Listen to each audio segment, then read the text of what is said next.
Sexta-feira, 1º de abril de 2022. Mentira! Verdade. Acredite, é 1º de abril, rapaz.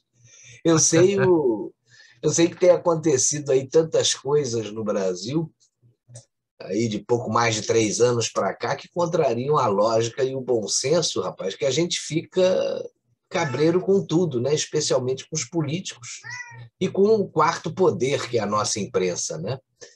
Mas hoje é o dia da mentira mesmo. Mas só lá fora, porque aqui no Dose Dupla a gente trata com a verdade, né? No programa de hoje nós vamos falar da queda de braço entre o deputado federal Daniel Silveira, do União Brasil, do Rio de Janeiro, e do ministro todo-poderoso Alexandre de Moraes, né? Um arranca-rabo aí que está constrangendo ambos os lados.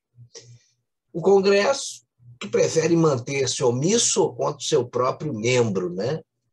E o Supremo Tribunal Federal expondo os ministros a um desgaste cada vez maior, eu diria irreversível.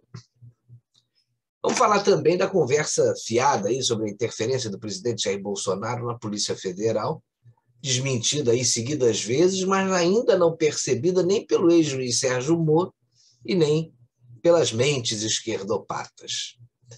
É sempre bom lembrar que, em relação à Polícia Federal, Bolsonaro, ao contrário, foi impedido pelo STF de designar seu critério, por prerrogativa do cargo, um dirigente do órgão. E aí, Marcelo, será que a democracia no Brasil é uma mentira? Olha, a democracia em si não é, embora ela venha sendo enxovalhada enormemente.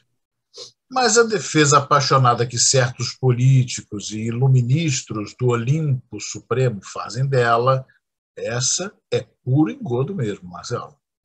É isso mesmo, rapaz. E é verdade mesmo, é que o Dose Dupla dessa sexta-feira está começando agora. Seja muito bem-vindo.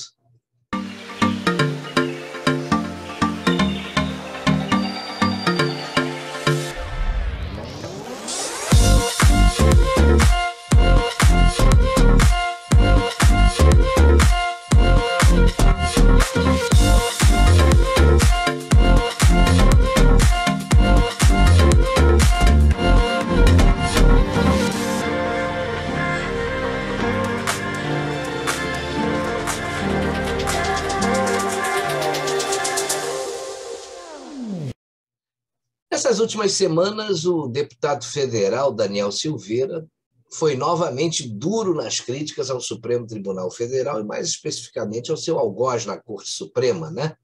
A Nossa Excelência, Excelentíssima, Autoritaríssima, o ministro Alexandre de Moraes.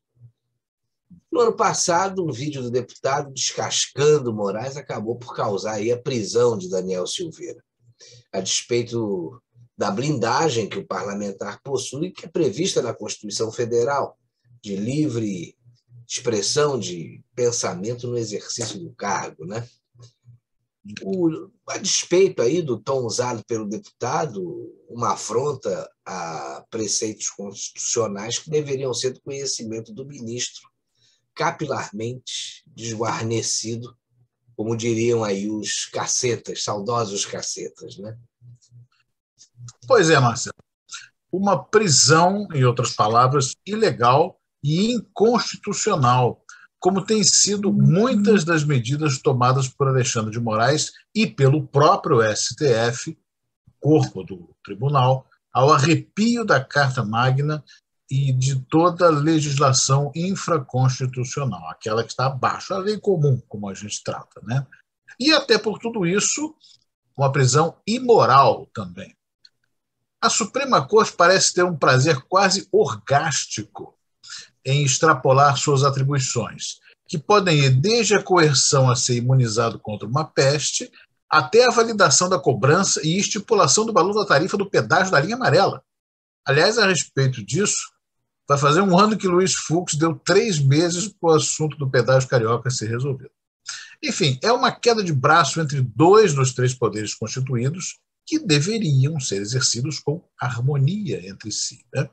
Mas como a gente está careca de saber, mais careca até que o Cabeção, inclusive, o Supremo semeia hostilidades a rodo, tanto para com o Executivo, acionado pelo descontentamento da oposição derrotada nas urnas, né, quanto para com o próprio Legislativo, como foi o caso da CPI do Silvio, que foi imposta pelo STF. Eu vejo, Marcelo, que o Congresso vem perdendo o respeito por si mesmo, né? E o cidadão comum, por sua vez, ele já não demonstra qualquer apreço aí pelos parlamentares que estão com a imagem mais suja que pau de galinheiro. A verdade é que isso sempre foi assim, né? Mas toda a safadeza em proporção gigantesca que vem sendo posta a nu pela administração Bolsonaro e pelos parlamentares que compõem aí a sua base, rapaz, isso vem ajudando a piorar o conceito popular em relação a esses deputados e senadores aí. Uma das relações promíscuas que tem ficado cada dia mais clara é a que existe entre parlamentares e ministros do Supremo, né? No último dia 10 de fevereiro, o Supremo formou maioria para arquivar uma denúncia da Lava Jato contra o presidente da Câmara, o deputado Arthur Lira. E a omissão de Lira diante aí dos embrólios com Daniel Silveira, o de agora e o do ano passado, parece que está mostrando uma subserviência indigna de um líder parlamentar a outro poder, né? É a conhecida lei do mamão. Uma mão lava a outra. E falando em mão, todo mundo com o coração e com outra parte fundamental da anatomia, literalmente na mão, sempre com a espada suprema pendendo sobre as cabeças de deputados e senadores, caso se metam a sebo com os homens de preto. Aliás, falando em omissão, outro omisso é Luiz Fux, presidente do STF. Com o seu vernáculo elegante, meu pai talvez perguntasse se naquele rendezvous não há proxeneta para organizar os trabalhos. Sim, porque um dos caras detona sozinho a imagem do tribunal todo dia, e o chefe fica calado diante do constrangimento que é imposto? Rapaz, pelo visto, mais uma vez, Lira, se não atirou, ao menos deixou Daniel Silveira aos leões. Isso parece que ficou muito claro, né? O cumprimento de decisões judiciais, a gente sempre aprendeu que é inquestionável. Mas quando essa obediência implica em subjugar o ordenamento jurídico e as prerrogativas constitucionais, aí fica complicado, né? O expedidor da decisão judicial ele não pode perder de vista que precisa se ater aos limites que esse ordenamento aí jurídico sujeita a si mesmo, né? Quando ele determinou que o parlamentar deveria se sujeitar novamente ao uso de tornozeleira eletrônica, o Alexandre de Moraes está usando o juridiquês para debochar do fato de Daniel Silveira ter se refugiado na Câmara, né? O deputado sabia que nos limites físicos do prédio do Congresso ele teria uma certa blindagem. Na realidade, estaria blindado aí de uma ação de força maior por parte do STF, embora estivesse, ao mesmo tempo, se enclausurando, né? Esse foi o deboche, querendo dizer que ele estaria mais livre se tivesse concordado em colocar a tornozeleira, porque isso permitiria que ele se deslocasse para qualquer lugar, do que ele fazer o enfrentamento que fez, né, uma desobediência civil, em última análise, de não sair do prédio do Congresso, não se sujeitar ao fato de que a Polícia Federal fosse instalar o equipamento e tal. Acabou que ele resolveu ceder. Agora, isso realmente é complicado. Daniel Silveira, na prática, ele foi mais uma vez abandonado por seus pares em termos gerais. Honrosas exceções feitas, por exemplo, aí a deputados que têm a verdadeira dimensão do que está por trás de toda essa lambança, mais uma, do Supremo, como é o caso de Carlos Zambelli, que externou apoio a ele, na noite que ele resolveu dormir no gabinete lá em Brasília. Apesar da tentativa de um discurso de independência, Arthur Lira foi o cão que ladra, mas não morde, né? Diante do lobo careca que uiva mais alto e o empareda na tribuna do plenário. Mas antes de falar no plenário, eu queria lembrar, Marcelo, que o deputado Daniel Silveira, e aqui a gente não está discutindo o conteúdo do que ele falou e a forma como ele falou, Você, eu acho que a gente sempre questionou aí a maneira e o conteúdo da mensagem dele. Mas o artigo 53 da Constituição é muito claro, né? E quem já teve oportunidade de assistir o jurista Ives Gandra Martins, quando ele comenta, né, que ao participar da elaboração da Constituição, ele faz um destaque assim muito especial quando, com relação, aliás, à inclusão do termo quaisquer, né, com referência aí à imunidade parlamentar. Mas, infelizmente, a gente está vendo aí um quadro que é muito preocupante, porque Pois o é. Em Daniel compensação, Silveira teve que ceder porque o ministro Alexandre de Moraes impôs uma multa lá de R$ 15.000 por dia e o cara não ia ter como pagar. e Aí, arresto, criou seus inclusive, bens. da conta bancária. Pois é, aí não dá, né? E ficou sozinho, porque era a hora, uma boa oportunidade para o plenário, né? Tomar uma atitude para conter aí esses abusos que estão sendo cometidos pelo Supremo. Mas falando em plenário, Agora, a não, propósito, diz uma coisa, curiosamente, José Dirceu, que não está amparado pelo artigo 53 da Constituição por não ser parlamentar, e já não estava na época que disse isso, falou coisas a respeito do Supremo, que o Supremo deveria se ater a ser uma corte constitucional, ou que, por outro, deveria ser fechado, falou isso abertamente, fez pouco caso dos ministros e nunca sofreu qualquer tipo de sanção. e está aí livre, leve e solto, né? Porque é amigo e colocou muita gente, ajudou a colocar muita gente lá no Supremo. Mas A lei do malão. é, o Luiz Fux decidiu pautar o caso Daniel Silveira para 20 de abril. Aí você vê só como o negócio foi feito com uma grande estratégia, né? Porque é véspera do feriado prolongado, o que é muito conveniente, né? E véspera desse novo carnaval, né? Porque ele vai voltar aí, pelo menos no Rio e São Paulo. Aí você vê, lembra até aquela marchinha, né? Quanto riso, ó, quanta alegria, mais de 1.000 ministros no salão, tudo plenário, né? E durma-se com um barulho desse, aliás, não, né? Porque não dá para dormir, né? Só quem dorme no ponto, pelo visto, é o ex-juiz, ex-ministro e ex-inteligente, de quem a gente vai falar em seguida, né?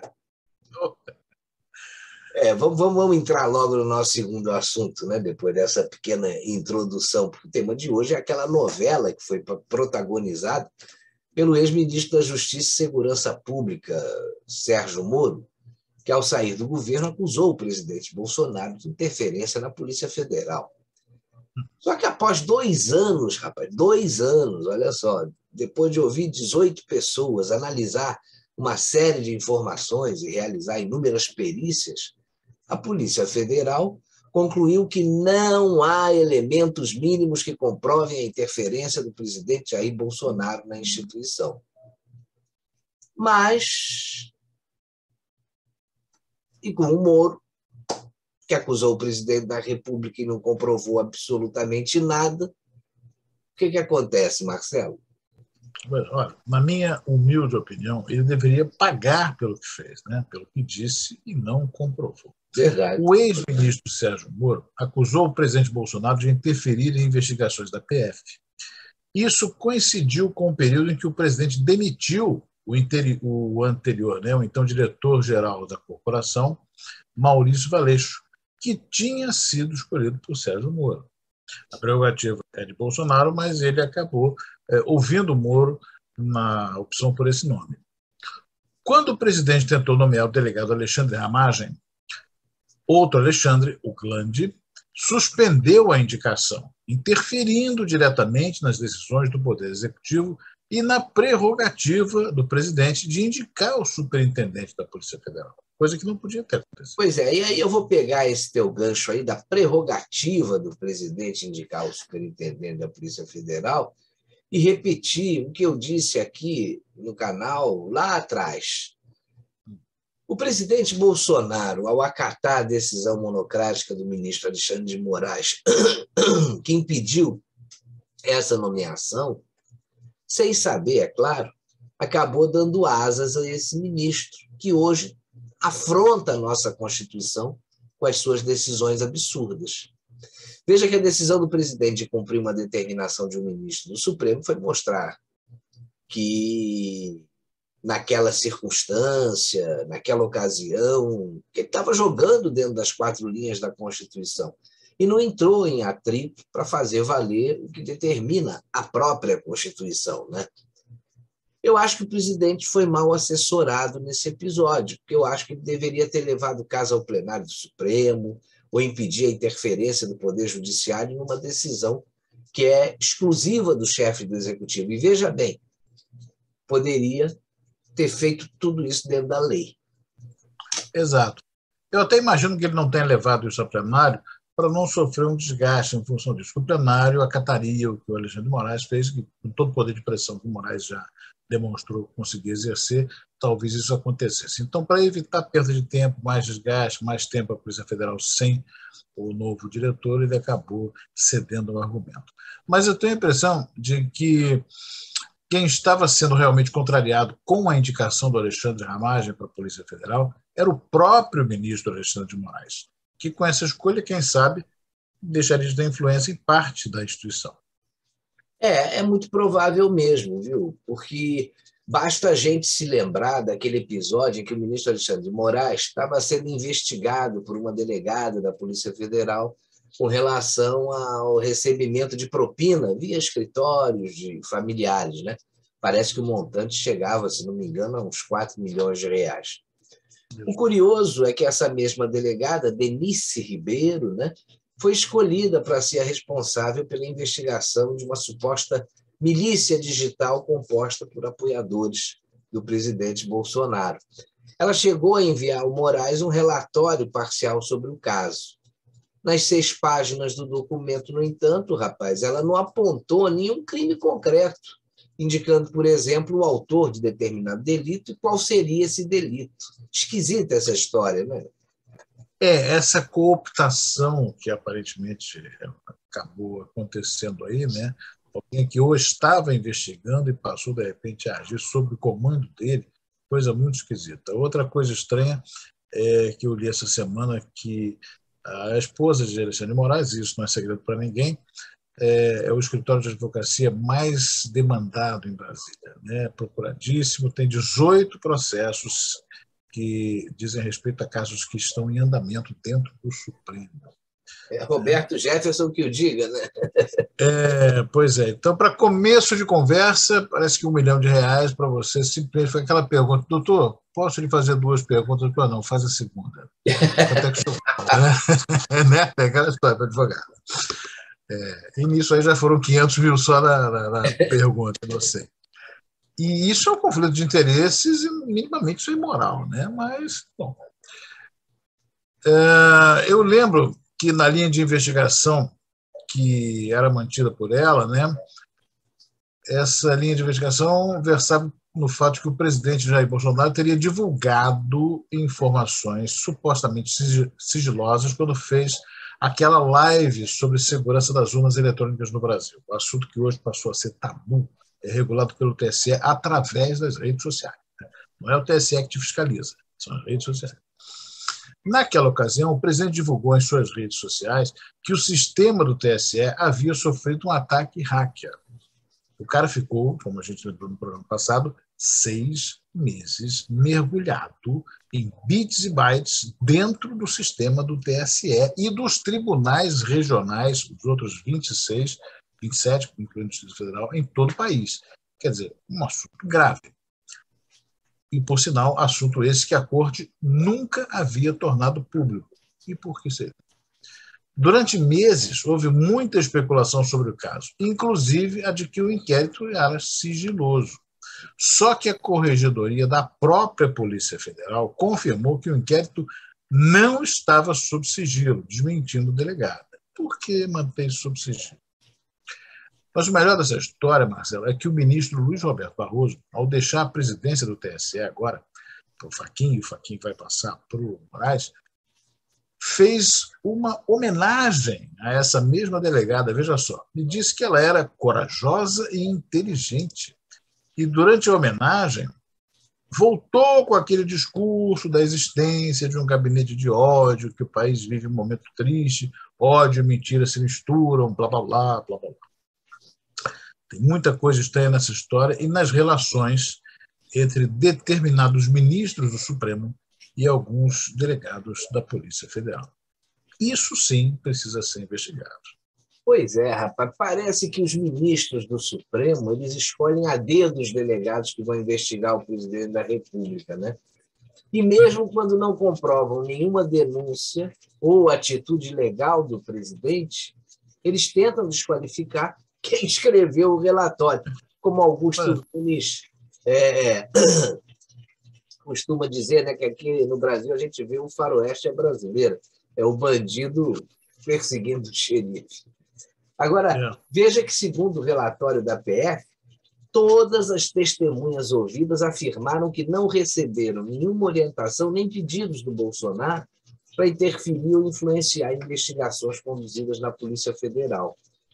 Você vê que o presidente foi investigado por crimes como falsidade ideológica, obstrução de justiça, corrupção passiva e prevaricação, que é quando o agente público atrasa ou deixa de cumprir uma obrigação oficial para atender a interesses próprios, né? A turma está jogando pesado. Agora, Moro foi investigado por calúnia e difamação, além de denunciação caluniosa, mas esses crimes também foram descartados pela polícia. Mas é preciso que fique bem claro, né, Marcelo? Uma coisa é o presidente da República trocar o superintendente da Polícia Federal. Ele pode fazer isso 50, 100 vezes, se quiser. E ele vai estar absolutamente dentro da lei. Agora, outra coisa é interferir nas investigações que estão em curso, o que ficou comprovado que ele nunca fez. O resto é narrativa desse jogo político sujo e perverso, né? Põe perverso nisso, Marcelo. E o ex-ministro Sérgio Moro se encaixa com uma luva dentro desse contexto que você colocou. Nas redes sociais, Moro, que trocou o Podemos pela União Brasil, abriu mão de ser candidato à presidência e agora vai disputar uma vaga na Câmara. Ele questionou o documento produzido pela Polícia Federal e que teria usado 150 páginas para dizer que não houve interferência do presidente na instituição. Segundo o ex-juiz, as 4 trocas de diretores da Polícia Federal falariam mais alto que o documento.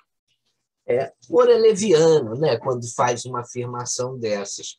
Como eu já disse, trocar diretor-geral não é problema. O problema é interferir nas investigações, o que nunca aconteceu. Parece, rapaz, que o Moro não entende até hoje que um presidente eleito democraticamente com mais de 57 milhões de votos tem prerrogativas que ele, como ministro de Estado, não tinha e nem nunca teria. O Moro achou que ia fazer o que quisesse no ministério sem dar satisfação à pessoa que o colocou lá, né? Rapaz, eu fico impressionado que um sujeito que era um juiz não sabe até hoje a diferença entre autonomia e soberania, né? Por isso é que não deve...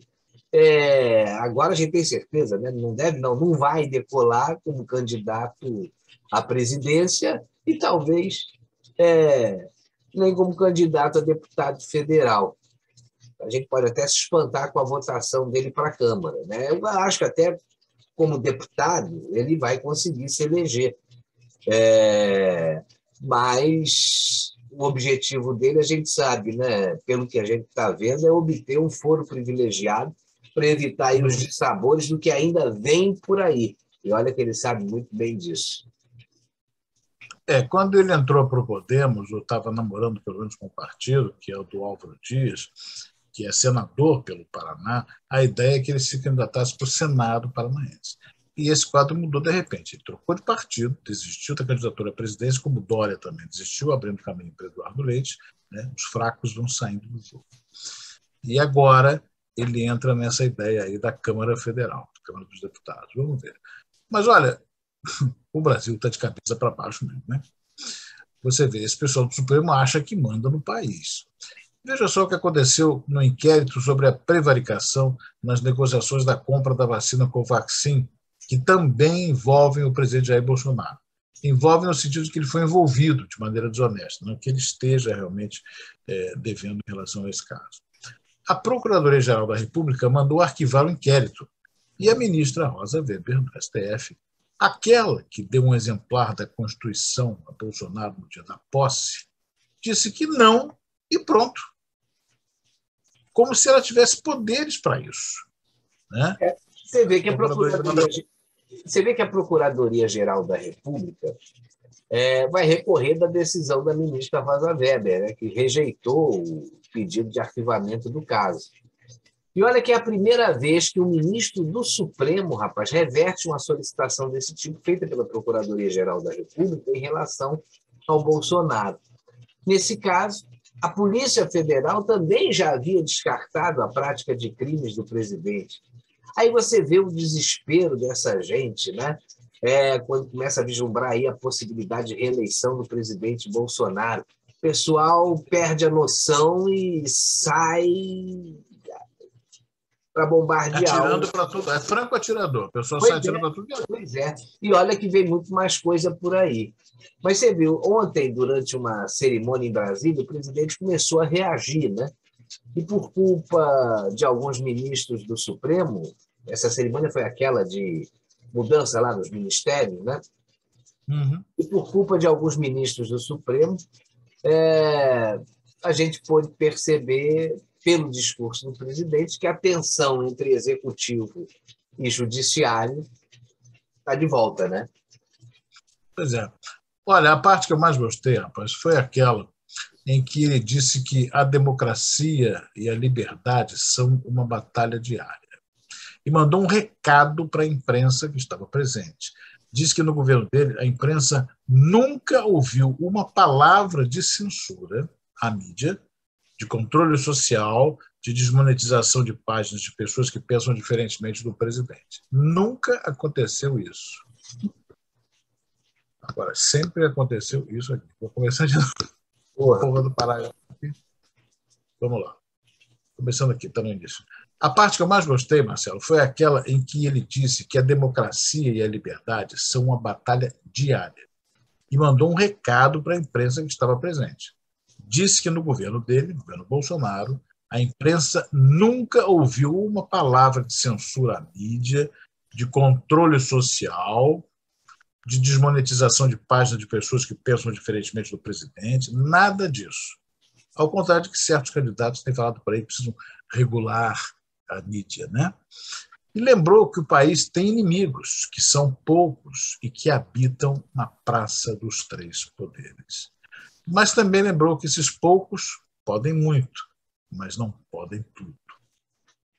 Mas teve ainda recados, viu, para os ministros Alexandre de Moraes, Barroso, Fachin, e agora também para Rosa Weber, que, bem lembrado por você, teve aquele descaramento, né, de entregar ao presidente, durante a sua posse, um exemplar da Constituição, como se ele não fosse um cumpridor de seus deveres. E olha que entre os presidentes dos três poderes, Bolsonaro é o único que cumpre rigorosamente a Constituição, né? Ela é que agora não respeita a nossa Carta Magna, né? Quando não segue a recomendação da Procuradoria-Geral da República, que decidiu pelo arquivamento de um processo contra o presidente da República. Mas eu acho que a declaração mais emblemática que aconteceu nessa cerimônia de ontem foi aquela em que ele disse que não era mais forte ou mais machão do que ninguém, né? Mas afirmou que nós não podemos aceitar o que está acontecendo aí, o que está acontecendo aí no Brasil passivamente. Ele disse que essa história de que não é comigo, deixa para lá, não pode acontecer. Lembrou a situação do deputado Daniel Silveira, olha, ele pode ser preso, mas não é comigo, deixa para lá. Ele pode ter os seus bens confiscados, mas isso não é comigo, deixa para lá. Mas para o presidente uma coisa é certa, isso vai chegar em você, né? Falou se dirigindo aí à plateia. Ele lembrou que hoje o Brasil tem um chefe do executivo que luta por transparência nas eleições. E proibiram duvidar das urnas eletrônicas. Se duvidar, eu caço o registro e prendo, né? Fazendo aí referência a uma declaração de Alexandre de Moraes. Isso não pode, disse o presidente, né? E ainda comentou que tem a seu lado conselheiros dizendo o tempo todo: calma, calma, calma, vamos esperar o momento oportuno. E aí ele desabafou, né? Ele mandou aí um calma é o cacete.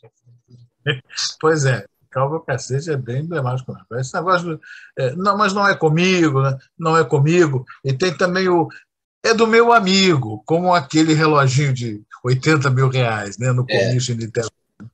Pô, a cidade sediou a primeira convenção do Partido Comunista do Brasil, antes de ele ser formado, em 1922, na cidade de Niterói. Isso é uma página negra na história da cidade. Mas vamos lá. O presidente Bolsonaro não vai deixar passar em branco esses absurdos do Supremo, que precisam ser contidos. Realmente ele tem razão quando pergunta o que essas pessoas querem. O que será que elas querem, né? Em que isso ajuda o Brasil? E o que esse pessoal tem na cabeça? Cara? Realmente não temos uma briga da esquerda contra a direita. O que a gente tem é uma briga do bem contra o mal. Isso precisa ser sempre muito bem lembrado. Parece, Marcelo, pelo que a gente viu nessa cerimônia, que a paciência do presidente com relação aos abusos do Supremo e com o descumprimento da Constituição está chegando ao fim, né? Como está chegando ao fim nossa dose dupla de hoje, né? Valeu a companhia e na semana que vem estaremos de volta com mais 2 assuntos. É isso aí, Marcelo. As tensões nesse ano eleitoral vão ser grandes e esperamos que a verdade prevaleça. E a justiça, a verdadeira justiça, também. Um ótimo fim de semana para todos. Tchau. Tchau.